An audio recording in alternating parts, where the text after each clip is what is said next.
Hello ನಮಸ್ಕಾರ. ನಾನು ನಿಮ್ಮ ಪ್ರೀತಿಯ ಮನೆ ಮಗಳು ಕೀರ್ತಿ.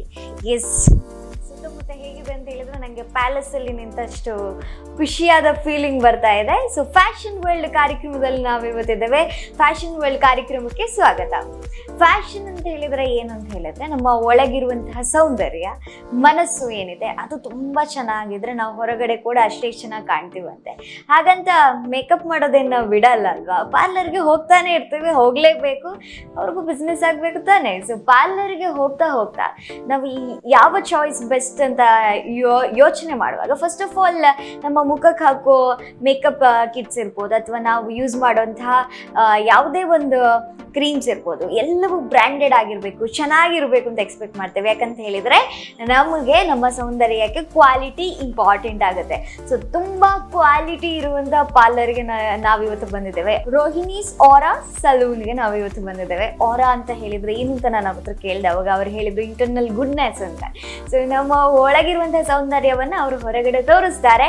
ಅದಕ್ಕೆ ನಾನು ಇವತ್ತು ಬಂದಿದ್ದೇನೆ. ಸೊ ಇವತ್ತು ನನಗೆ ಅವರು ಏನು ಮಾಡ್ತಾರೆ ಅನ್ನೋದನ್ನು ನಾನು ಕೂಡ ಎಕ್ಸೈಟೆಡ್ ಇಂದ ಕಾಯ್ತಾ ಇದ್ದೇನೆ. ಸೊ ಅವರ ಕ್ಲೈಂಟ್ ರಿವ್ಯೂಸ್ ಕೂಡ ನಿಮಗೆ ನಾನು ತೋರಿಸ್ತೇನೆ. ಕ್ಲೈಂಟ್ಸ್ ಏನು ಹೇಳ್ತಾರೆ, ಕ್ಲೈಂಟಿಗೆಲ್ಲ ಏನು ಇಷ್ಟ ಆಗುತ್ತೆ ಇಲ್ಲಿ ಅಂತ. ಸೊ ಅದ್ರ ಜೊತೆಗೆ ಇವತ್ತು ಇಲ್ಲಿ ಸ್ಟಾಫ್ ನನ್ನ ಹೇಗೆ ಟ್ರೀಟ್ ಮಾಡ್ತಾರೆ, ನನಗೆ ಯಾವ ರೀತಿ ಟ್ರೀಟ್ಮೆಂಟ್ ಕೊಡ್ತಾರೆ, ಎರಡನ್ನು ನೋಡ್ಕೊಂಬರೋಣ ಬನ್ನಿ.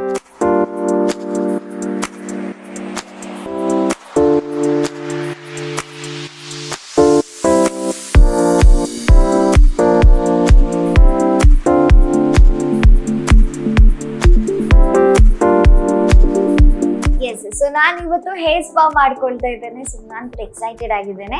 ಬಟ್ ಹೇರ್ ಸ್ಪಾ ಮಾಡಬೇಕು ಅಂತ ಹೇಳಿದರೆ ಫಸ್ಟ್ ಹೇರ್ ವಾಶ್ ಮಾಡಬೇಕು. ಸೊ ನನ್ನ ಹೇರ್ ಹೇಗಿದೆ ನೋಡಿ. ಸೊ ಒಂದು ವಾಶ್ ಮಾಡ್ಕೊಂಡು ಬರೋಣ, ಅದ ನಂತರ ಹೇರ್ ಸ್ಪಾ ಸ್ಟಾರ್ಟ್ ಆಗುತ್ತೆ. ಎಸ್,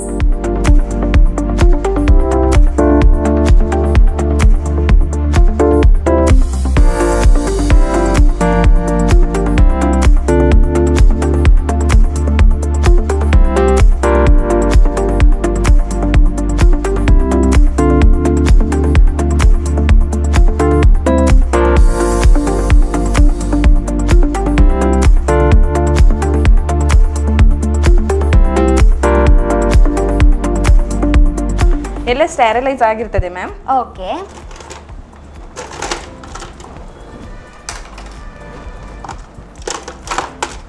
ಕ್ಲಿಪ್ಸ್, ಸೀಸರ್ಸ್, ಬ್ರಷ್ ಎಲ್ಲ ಸ್ಟೆರಿಲೈಸ್ ಮಾಡಿ ಇಡ್ತೇವೆ ನಾವು. ಓಕೆ. ನಿಮಗೆ ಹೇರ್ ಫಾಲ್ ಇದೆ, ಡ್ಯಾಂಡ್ರಫ್ ಇದೆ, ಡ್ಯಾಂಡ್ರಫ್ ಇದೆ, ನಿಮ್ಮ ಕೂದಲಿಗೆ ಸಂಬಂಧಪಟ್ಟ ಎಲ್ಲ ಸಮಸ್ಯೆ ಇದೆ. ಸೊ ಈ ಹೇರ್ ಫಾಲ್ ಎಲ್ಲ ಯಾಕೆ ಸ್ಟಾರ್ಟ್ ಆಗುತ್ತೆ? ಹೇರ್ ಫಾಲ್ ನಾವು ಔಟ್ಸೈಡ್ ಹೋಗುವಾಗ ಆಯಿಲ್ ಹಚ್ಚಿ ಹೋದರೆ ಸಹ ಹೇರ್ ಫಾಲ್ ಆಗ್ತದೆ. ಡಸ್ಟ್ ಆದರೆ ಹೇರ್ ಫಾಲ್ ಆಗ್ತದೆ. ಓಕೆ, ಔಟ್ಸೈಡ್ ಹೋಗುವಾಗ ಹೇರ್ ಆಯಿಲ್ ಜಾಸ್ತಿ ಹಚ್ಕೊಂಡು ಹೋದ್ರೆ ನಾವು ಡಸ್ಟ್ ಎಲ್ಲ ಕೂತಿರುತ್ತೆ, ಹಾಗೆ ಬಂದು ಮಲಗ್ತೇವೆ. ಬಂದು ವಾಶ್ ಮಾಡೋದಿಲ್ಲ, ರೆಗ್ಯುಲರ್ ವಾಶ್ ಮಾಡ್ತಾ ಇದ್ರೆ ಹೇರ್ ಫಾಲ್ ಆಗೋದಿಲ್ಲ. ಓಕೆ. ಮತ್ತೆ ಆಯಿಲ್ ಹಚ್ಚಬೇಕು. ಓಕೆ. ಹೇರ್ ವಾಶ್ ಮಾಡೋ ಮೊದಲು ನೀವು 1 ಅವರ್ ಆದ್ರೂ ಇಟ್ಟು ಆಯಿಲ್ ಹಚ್ಚಬೇಕು. ಓಕೆ. ಸೊ ಆಯಿಲ್ ಮತ್ತೆ ಆಯಿಲ್ ಹಾಕುವಾಗ ರೂಟ್ಸಿಗೆ ಆಯಿಲ್ ಹಾಕಬೇಕು. ಓಕೆ. ನೀವು ಹಚ್ಚುವಾಗ ಮೇಲಿಂದನೇ ಹಚ್ಚಿ ಬಿಡ್ತೀರಾ. ಹಾ, ರೂಟ್ಸಿಗೆ ಆಯಿಲ್ ಹಾಕ್ಲೇಬೇಕಾಗ್ತದೆ.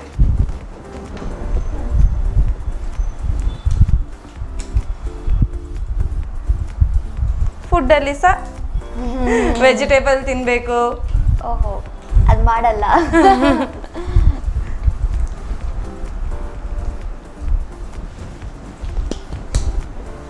ಈಗ ನೀವು ಆಯಿಲ್ ಅಂತ ಹೇಳಿದ್ರಲ್ಲ, ಯಾವ ರೀತಿ ಆಯಿಲ್ ಒಳ್ಳೇದು ಹೇರ್ ಗ್ರೋತಿಗೆ ಅಥವಾ ಡ್ಯಾಂಡ್ರಫಿಗೆ? ಡ್ಯಾಂಡ್ರಫಿಗೆ ಅಂದರೆ ನಾವು ಇದು ಮನೆಯಲ್ಲಿ ಮಾಡಬೇಕಾಗ್ತದೆ ಸ್ವಲ್ಪ ಆದರೂ. ಅಂದರೆ ಹೈಬಿಸ್ಕಸ್ ಇದು ಲೀವ್ಸ್ ಹಾಕಿ ಕೊಕೊನಟ್ ಆಯಿಲಿಗೆ ಮಾಡ್ಬೋದು. ಅಂದ್ರೆ ನಾವಿಲ್ಲಿ ಹೇರ್ ಫಾಲ್ ಆಗದಾಗೆ ಮೆಡಿಕೇಟೆಡ್ ಆಯಿಲ್ ಮಾಡ್ತೇವೆ, ರೆಡಿ ಮಾಡ್ತೇವೆ. ಹಾಗಾಗಿ ಅದು ಅಂದ್ರೆ ಹೈಬಿಸ್ಕಸ್ ಎಲ್ಲ ಹಾಕಿ ರೆಡಿ ಮಾಡಿ ಆಯಿಲ್ ಮಾಡ್ತಾರೆ. ಇದು ನೆಲ್ಲಿಕಾಯಿ ಅಂದ್ರೆ ರೆಡಿ ಮಾಡ್ತಾರೆ, ಅರೋಮಾಸ್ ಎಲ್ಲ ಹಾಕಿ ಉಂಟಲ್ಲ, ರೆಡಿ ಮಾಡಿ ಆಯಿಲ್ ನಾವು ಹೇರ್ ಫಾಲ್ ಟ್ರೀಟ್ಮೆಂಟ್ ಕೊಡ್ತೇವೆ. ಅಂದ್ರೆ ಸಿಂಗಲ್ ಆಯಿಲ್ ಅಲ್ಲಿ ಏನೂ ಆಗೋದಿಲ್ಲ ನಮ್ಗೆ. ರೆಡಿ ಏನಾದ್ರೂ ಅದಕ್ಕೆ ರೆಡಿ ಮಾಡ್ಲೇಬೇಕಾಗ್ತದೆ. ಅದು ರೆಗ್ಯುಲರ್ ಆಗಿ ಹಚ್ತಾ ಇದ್ರೆ ಅಂದ್ರೆ ವೀಕಲ್ಲಿ 1 ಸಲ ಆದ್ರೂ ಹಚ್ಚಬೇಕು. ಆವಾಗ ಆಯಿಲ್ ಇದು ಮತ್ತೆ hair spa. Okay, hair spa ಯಾಕಾಗಿ ಮಾಡ್ತಾರೆ, ಯಾವ ಪರ್ಪಸ್ ಇಂದ ಮಾಡ್ತಾರೆ? ಹೇರ್ ಸ್ಪಾ ಅಂದರೆ ಹೇರ್ ಟ್ರೀಟ್ಮೆಂಟಲ್ಲಿ ಹೇರ್ ಸ್ಪಾ ಸಹ ಒಂದು. ನಾವು ಹೇರ್ ವಾಶ್ ಮಾಡಿರ್ತೇವಲ್ಲ, ಶಾಂಪು ಹಾಕಿ ಹೇರ್ ವಾಶ್ ಮಾಡುವಾಗ ಕ್ರಿಟಿಕಲ್ ಎಲ್ಲ ಓಪನ್ ಆಗಿರ್ತದೆ, ಅದಕ್ಕೆ ಕ್ಲೀನಾಗಿ ವಾಶ್ ಮಾಡಬೇಕಾಗ್ತದೆ. ಕ್ಲೀನಾಗಿ ವಾಶ್ ಮಾಡಿದ ಅದಕ್ಕೆ ನಾವು ಸ್ಪಾ ಕ್ರೀಮ್ ಅಪ್ಲೈ ಮಾಡಿ ಕ್ಲೋಸ್ ಮಾಡಬೇಕಾಗ್ತದೆ. ಕ್ಲೀನಾಗಿ ಇದ್ದ ಹೇರನ್ನು ಕ್ಲೋಸ್ ಮಾಡಿ ಅದು ಸಾಫ್ಟ್ನೆಸ್ ಬರ್ತದೆ, ಹೇರ್ ಸಾಫ್ಟ್ನೆಸ್ ಬರಬೇಕಾಗ್ತದೆ. ನಾವು ಸ್ಪಾ ಮಾಡೋದ್ರಿಂದ ನಮ್ಮದು ಹೇರ್ ಸಾಫ್ಟ್ನೆಸ್ ಆಗಿಬಿಡ್ತದೆ. ಮತ್ತು ನಾವು ಶಾಂಪೂವನ್ನು ನೀರಲ್ಲಿ ಮೈಲ್ಡ್ ಮಾಡಿ ಹಚ್ಚಬೇಕಾಗ್ತದೆ. ಇಲ್ಲಾಂದ್ರೆ ಡೈರೆಕ್ಟ್ ಹಚ್ಚಿದ್ರೆ ಶಾಂಪೂ ಯೂಸ್ ಮಾಡಿದ್ರೆ ಹೇರ್ ಫಾಲ್ ಆಗ್ತದೆ. ಕೆಲವರು ಡೈರೆಕ್ಟ್ ಆಗಿ ತಿಕ್ಕಿ ಬಿಡ್ತಾರೆ ನೋಡಿ, ಅಲ್ಲಿ ಹೇರ್ ಹೋಗಿರ್ತದೆ, ನೆತ್ತಿ ಮೇಲೆ ಹೇರ್ ಹೋಗ್ತದೆ ಅಂತ ಹೇಳ್ತಾರೆ. ಅಂದ್ರೆ ಡೈರೆಕ್ಟ್ ಆಗಿ ಕೈಯಲ್ಲಿ ಹಾಕ್ತಾರೆ, ಉಜ್ಜಿ ಬಿಡ್ತಾರೆ, ಅಲ್ಲಿ ಹೇರ್ ಫಾಲ್ ಆಗ್ಲಿಕ್ಕೆ ಸ್ಟಾರ್ಟ್ ಆಗಿ ಬಿಡ್ತದೆ ಅಲ್ಲಿದೆ. ಅಂದ್ರೆ ಒಂದು 1-2 ಮಂತ್ ಇಂದ ಹೇರ್ ಫಾಲ್ ಸ್ಟಾರ್ಟ್ ಆಗ್ಲಿಕ್ಕೆ ಸ್ಟಾರ್ಟ್ ಆಗ್ತದೆ ಹಾಗೆ ಮಾಡಿದ್ರಿಂದ.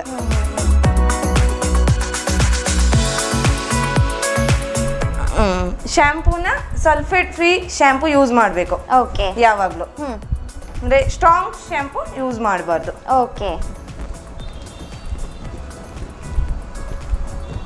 ಏನಾಗ್ತದೆ ಮ್ಯಾಮ್? ಎಳೆಯುವ ಏನಾಗ್ತಿಲ್ಲ. ಸ್ಪಾ ಮಾಡೋದ್ರಿಂದ ರಿಲ್ಯಾಕ್ಸ್ ಆಗ್ತದೆ, ಹೇರಿಗೆ ರಿಲ್ಯಾಕ್ಸ್ ಸಿಗ್ತದೆ, ನಿಮಗೂ ಬಾಡಿ ರಿಲ್ಯಾಕ್ಸ್ ಸಹ ಸಿಗ್ತದೆ.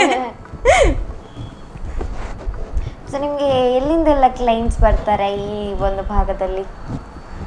ಈ ಏರಿಯಾದ ಎಲ್ಲ ಕ್ಲೈಂಟು ಇದ್ದಾರೆ, ಆಲ್ಮೋಸ್ಟ್ ಎಲ್ಲ ಲ್ಯಾಂಗ್ವೇಜ್ ಕ್ಲೈಂಟು ಇದ್ದಾರೆ. ಮತ್ತೆ ಉಡುಪಿ ಇವರು ಇದ್ದಾರೆ, MRPL ಅವರು ಇದ್ದಾರೆ, ನಮ್ಗೆ ಮೂಡುಬಿದ್ರೆ ಇದ್ದಾರೆ ಕ್ಲೈಂಟ್.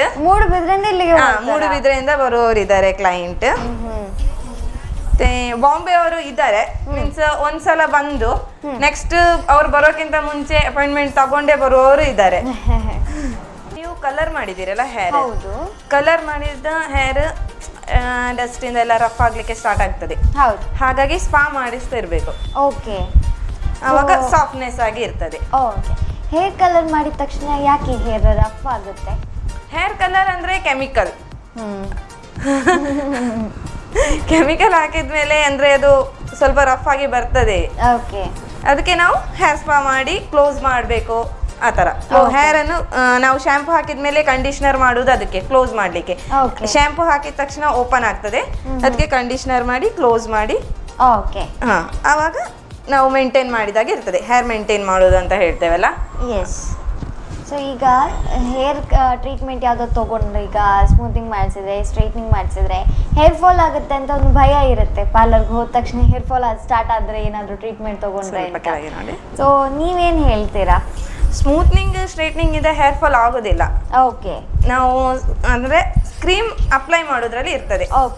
ಸ್ಕಾಲ್ಫಿಗೆ ಕ್ರೀಮ್ ಟಚ್ ಆಗಬಾರ್ದು, ಅಂದರೆ 1/2 ಇಂಚ್ ಬಿಟ್ಟು ಅಪ್ಲೈ ಮಾಡಬೇಕಾಗ್ತದೆ. ಹಾಗಾಗಿ ಅದು ಆಗೋದಿಲ್ಲ. ಸ್ಮೂತ್ನಿಂಗ್ ಅಲ್ಲಿ ಸ್ಟ್ರೈಟ್ನಿಂಗ್ ಅಲ್ಲಿ ಹೇರ್ ಫಾಲ್ ಆಗೋದಿಲ್ಲ.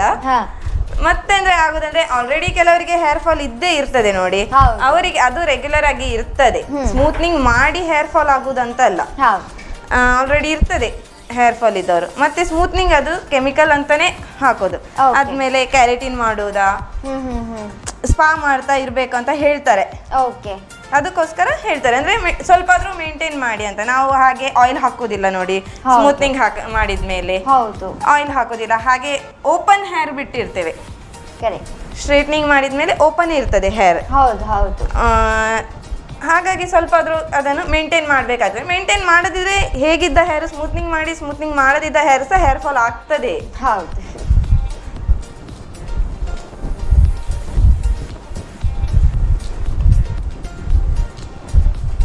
ಶಾಂಪೂ ಕಂಡೀಷನರ್ ಸಹ ಕರೆಕ್ಟ್ ಆಗಿ ಹಾಕಬೇಕಾಗ್ತದೆ ಸ್ಮೂತ್ನಿಂಗ್ ಮಾಡಿದ ಹೇರ್. ನಾವು ಅದೇ ಶಾಂಪೂ ಮಾತ್ರ ಮಾಡಿ ಕಂಡೀಷನರ್ ಮಾಡದಿದ್ರೆ ಸಹ ಹೇರ್ ಫಾಲ್ ಆಗ್ತದೆ. ಅದಕ್ಕೆ ಕಂಡೀಷನರ್ ಸ್ವಲ್ಪ ಯೂಸ್ ಮಾಡಬೇಕಾಗ್ತದೆ. ಮತ್ತೆ ವಾಶ್ ಮಾಡೋದು ಸಹ ನಾವು ಕರೆಕ್ಟ್ ಆಗಿ ಮಾಡಬೇಕು. 1 ಡೇ ಬಿಟ್ಟು 1 ಡೇ ಮಾಡಬೇಕು. ಅಂದ್ರೆ ವೀಕಲ್ಲಿ 2 ಟೈಮೇ ಮಾಡಿದ್ರೆ ಆಗೋದಿಲ್ಲ, ಸಾಕಾಗೋದಿಲ್ಲ. ಇಲ್ಲದ್ರೆ ವೀಕಲ್ಲಿ 1 ಡೇ ಮಾಡುವವರು ಸಹ ಇದ್ದಾರೆ. ಕ್ಲೀನ್ ಆಗಿ ಇಟ್ಟಿದ್ರೆ ಅಷ್ಟೇನು ಹೇರ್ ಫಾಲ್ ಆಗೋದಿಲ್ಲ, ಡ್ಯಾಂಡ್ರಫ್ ಆಗೋದಿಲ್ಲ ಅಲ್ಲ ಕ್ಲೀನ್ ಆಗಿ ಇಟ್ರೆ. ಡ್ಯಾಂಡ್ರಫ್ ಇಂದ ನಿಮಗೆ ಪಿಂಪಲ್ಸ್ ಆಗ್ತದೆ, ಆ್ಯಕ್ನೇಸ್, ಹೇರ್ ಫಾಲ್. ನಾವು ಹೇರ್ ಫಾಲಿಗೆ ಆಯಿಲ್ ಟ್ರೀಟ್ಮೆಂಟ್ ಸಹ ಕೊಡ್ತೇವೆ. ಓಕೆ. ಅಂದರೆ ಅದರಲ್ಲಿ ನಿಮಗೆ ಆಯಿಲ್ ಮಸಾಜ್, ಆಮೇಲೆ ಸ್ಟೀಮ್ ಬರ್ತದೆ, ಮತ್ತು ಬ್ಯಾಕ್ ಮಸಾಜ್, ಆಮೇಲೆ ನಿಮಗೆ ಡ್ಯಾಂಡ್ರಫ್ ಇದ್ದರೆ ಮೆಷಿನೊಂದು ಹಾಕಿ ಡ್ಯಾಂಡ್ರಫಿಗೆ ಸ್ವಲ್ಪ ಕಡಿಮೆ ಆಗೋದು, ಡ್ಯಾಂಡ್ರಫ್ ಟ್ರೀಟ್ಮೆಂಟ್. ಮತ್ತು ನರಿಶಿಂಗ್ ಪ್ಯಾಕ್ ಅಂತ ಮಾಡ್ತೇವೆ. ಓಕೆ. ಪ್ಯಾಕ್ ರೆಡಿ ಮಾಡಿ ನಾವೇ. ಓಕೆ. ಅದರಲ್ಲಿ ನಿಮ್ಗೆ ತುಂಬ ಕ್ಲೈಂಟಿಗೆ ಅದರದ್ದು 100% ರಿಸಲ್ಟ್ ಇದೆ ಅಂತ ಹೇಳ್ಬೋದು. ಎಷ್ಟೊಂದು 3 ಮಂತ್ ಮಾಡಿ ವೀಕಲ್ಲಿ ಒಂದ್ಸಲ ಮಾಡಬೇಕಾಗ್ತದೆ. ಮತ್ತು ಅದು ಒಂದು 3 ಮಂತ್ ಮಾಡಿ ಎಲ್ಲ ಹೇರ್ ಫಾಲ್ ಸ್ಟಾಪ್ ಆದವರು ಇದ್ದಾರೆ. ಒಬ್ಬ ಕ್ಲೈಂಟ್ ಫುಲ್ ಬಾಬ್ ಕಟ್ ಮಾಡುವಂಥ ಹೇರ್ ಫಾಲಿಗೆ ಬಂದವರು ಸ್ಮೂತ್ನಿಂಗ್ ಲಾಸ್ಟ್ ಒಂದು 3 ಮಂತ್ ಹೇರ್ ಫಾಲ್ ಟ್ರೀಟ್ಮೆಂಟ್ ತಗೊಂಡು ಸ್ಮೂತ್ನಿಂಗ್ ಮಾಡಿ ಹೋದವರು ಇದ್ದಾರೆ. ಓಕೆ.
ಸ್ಟೀಮ್ ಯಾಕೆ ಕೊಡ್ತಾರೆ ಅಂದರೆ ನೀವು ಹಾಕಿದ ಪ್ರಾಡಕ್ಟ್ ಎಲ್ಲ ಅಬ್ಸರ್ವ್ ಆಗಬೇಕು.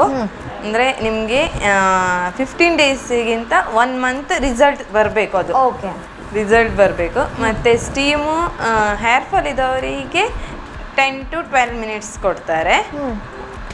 ಡ್ಯಾಂಡ್ರಫ್ ಇದ್ದವರಿಗೆ 2 to 3 ಮಿನಿಟ್ಸ್. ಯಾಕೆಂದರೆ ಸ್ಕಾಲ್ಫ್ ಡ್ರೈ ಆಗಬಾರ್ದು ಅಂತ ಸ್ಟೀಮ್ ಕೊಡ್ತೇನೆ. ಓಕೆ. ಸ್ಟೀಮನ್ನು ಯಾಕೆ ಕೊಡ್ತಾರೆ? ಸ್ಟೀಮ್ ನಾವೀಗ ಇಷ್ಟು ಪ್ರಾಡಕ್ಟ್ಸ್ ಹಾಕಿದ್ದೇವಲ್ಲ, 15 to 1 ಮಂತ್ ನಿಮಗೆ ರಿಸಲ್ಟ್ ಬೇಕು. ಓಕೆ. ಅದಕ್ಕೋಸ್ಕರ ಸ್ಟೀಮ್ ಕೊಡ್ತಾರೆ. ಮತ್ತು ಹೇರ್ ಫಾಲ್ ಇರುವವರಿಗೆ 10 to 12 ಮಿನಿಟ್ಸ್ ಸ್ಟೀಮ್ ಕೊಡ್ತಾರೆ. ಓಕೆ. ಡ್ಯಾಂಡ್ರಫ್ ಇರುವವರಿಗೆ 2 to 5 ಮಿನಿಟ್ಸ್. ಯಾಕೆಂದರೆ ಸ್ಕಾರ್ಫ್ ನಿಮ್ಮದು ಡ್ರೈ ಇರ್ತದೆ, ಆಲ್ರೆಡಿ ಡ್ರೈ ಇರ್ತದಲ್ಲ, ಜಾಸ್ತಿ ಡ್ರೈ ಆಗಬಾರ್ದು ಅಂತ. ಓಕೆ. ನೀವು ಕೆಳಗೆ ನೋಡಿ. ಹಾಂ.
ಬೇರೆ ಏನು ಸರ್ವಿಸ್ ತಗೊಳ್ಳೋದಾದರೆ ತಗೋಬೋದು ಏನು ನಿಮಗೆ. ಓಕೆ.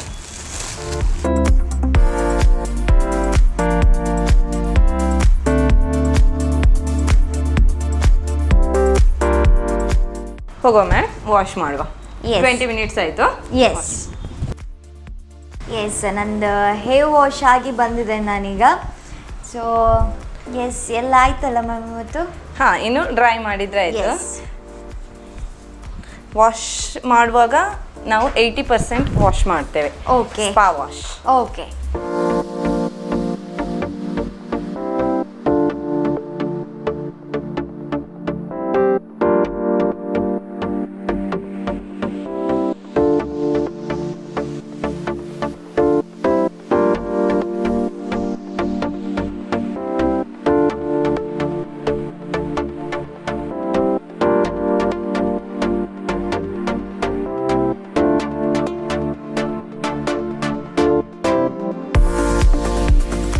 ಸರ್ವಿಸ್ ಆಂಡೆ ಸರ್ವಿಸ್ ಆಂಡ್ ಸೊ ಇರೇನು ಇಂಟ್ರೊಡ್ಯೂಸ್ ಮಲ್ತಂಡ ಹೆಂಗೆ ಬೆಟರ್ ಇಪ್ಪುಂಡು ಬಟ್ ಒಂಜಿ ಪನೋಡು ಮಾತ ವೀಕ್ಷಕರೆಗ್ಲ ಆರು ಬಾಂಬೆಡ್ ಜಾಸ್ತಿ ಇತ್ತೀನಿ 3 years ಆಯ್ನ ಕುಡ್ಲಕ್ ಬರ್ತದೆ.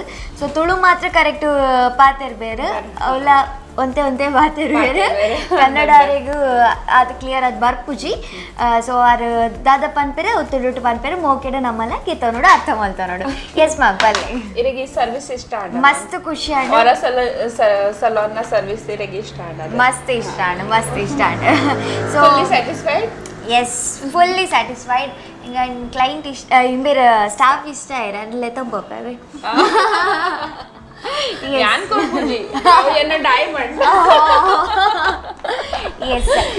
ಏತ್ ವರ್ಷ ಅಂಡ್ ಒಂದು ಸ್ಟಾರ್ಟ್ ಮಾಡ್ತೇನೆ 3 years and so next episode ನಮ್ಮ ಡೀಟೇಲ್ ಅದು ಎಕ್ಸ್ಪ್ಲೈನ್ ಮಲ್ಪುಬ ಪಾರ್ಲರ್ದ ಬಗ್ಗೆ ಎಲ್ಲ. ಸೊ ನೆಕ್ಸ್ಟ್ ಎಪಿಸೋಡ್ ಒಂಜಿ ಎಡ್ಡೆ ಕಂಟೆಂಟ್ ಇಪ್ಪುಂಡು ಐ ಆಮ್ ಶ್ಯೂರ್ ರೈಟ್.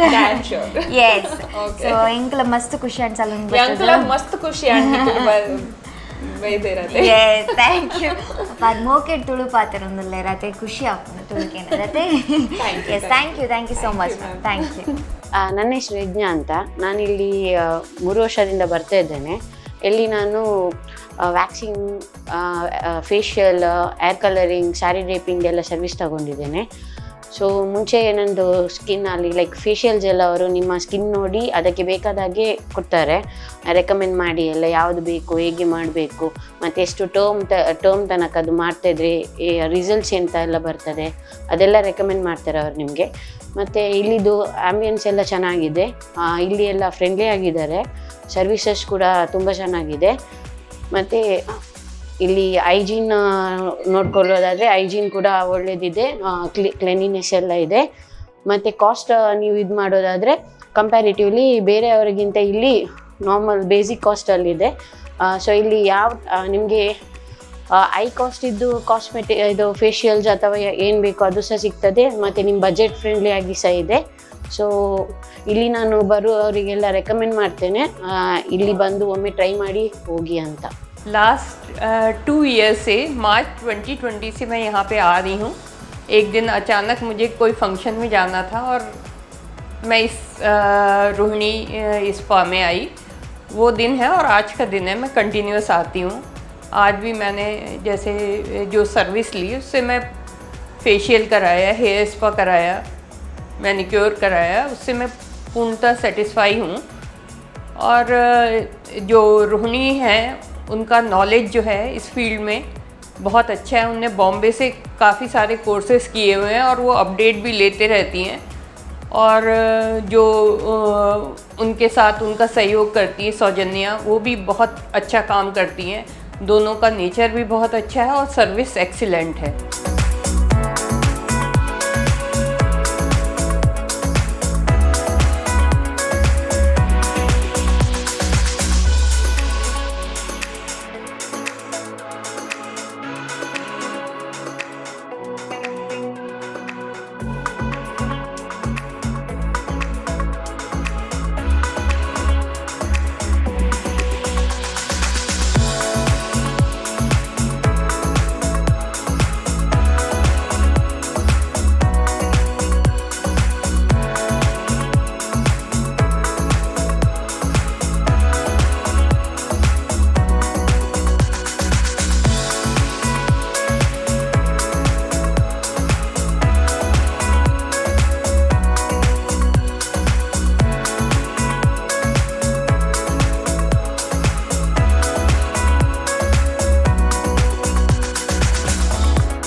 ಇದಾಗಿತ್ತು ಇವತ್ತಿನ ಸಂಚಿಕೆ. ನನಗಂತೂ ತುಂಬ ತುಂಬ ತುಂಬ ಇಷ್ಟ ಆಯಿತು. ಆ್ಯಂಡ್ ಈ ಪಾರ್ಲರ್ಗೆ ಬಂದ ನಂತರ ಪಾರ್ಲರಿಗೆಲ್ಲ ಮನೆಯಲ್ಲೇ ಇದ್ದಾಗೆ ಫೀಲ್ ಆಗುತ್ತೆ ಆ ಎನ್ವಿರಾನ್ಮೆಂಟ್. ಸೊ ನಾನಂತೂ ಖುಷಿಯಿಂದ ಈ ಸಂಚಿಕೆನ ಎಂಡ್ ಮಾಡ್ತಾ ಇದ್ದೇನೆ. ನಾನು ಹೇಳಿದಾಗ ಮುಂದಿನ ಸಂಚಿಕೆಯಲ್ಲಿ ಒಂದು ಒಳ್ಳೆ ಕಂಟೆಂಟ್ ಇಟ್ಕೊಂಡು ನಾನು ನಿಮ್ಮನ್ನು ಭೇಟಿ ಆಗ್ತೀನಿ. ಅಲ್ಲಿವರೆಗೂ ಸುದ್ದಿ ಹಾಗೂ ಮನೋರಂಜನೆಗಾಗಿ ನಿರಂತರವಾಗಿ ನೋಡ್ತಾ ಇರಿ ನಿಮ್ಮ ನೆಚ್ಚಿನ ಸ್ಪಂದನಾ ಟಿವಿ. ನಮಸ್ಕಾರ.